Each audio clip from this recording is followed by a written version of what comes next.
এখানে অনেকগুলো জটিলতা আছে, আপনারা জানেন। এখানে আমাদের এই সরকার দায়িত্বে আসার পরেই অধ্যাদেশে পরিবর্তন, আইনের পরিবর্তন এনে সিটি কর্পোরেশন পৌরসভাগুলো বিলুপ্ত ঘোষণা করা হয়েছিল।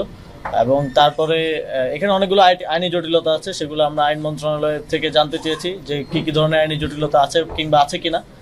এবং এর বাইরেও মেয়াদ সংক্রান্ত জটিলতা আছে।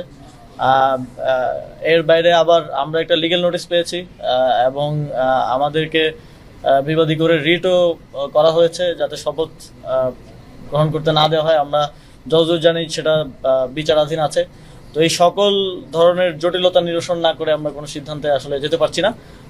তো রিটের বিষয়টা এবং আইন মন্ত্রণালয়ের মতামত পাওয়া গেলে কোন ধরনের আইনি জটিলতা না থাকলে শপথ দিতে কোনো অসুবিধা নেই। এটা দুঃখজনক। আমরা আশা করব যে যারা সেখানে আন্দোলন করছেন, আমরা দেখেছি বেশিরভাগই একটি নির্দিষ্ট রাজনৈতিক দলের নেতাকর্মী। আমাদের প্রত্যাশা থাকবে যে নগরবাসীর যে ভোগান্তি, এবং ভোগান্তিটা শুধুমাত্র রাস্তা বন্ধ করে দেওয়ার জন্য নয়।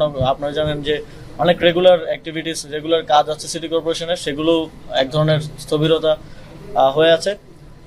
এই ভোগান্তি নিরসনের জন্য ওনারা ধৈর্য দেখাবেন এবং এই যে আইনি জটিলতাগুলো আছে, হাইকোর্টে বিচারাধীন আছে, হাইকোর্টের প্রতিও সম্মান প্রদর্শন করবেন এবং ধৈর্য ধরবেন।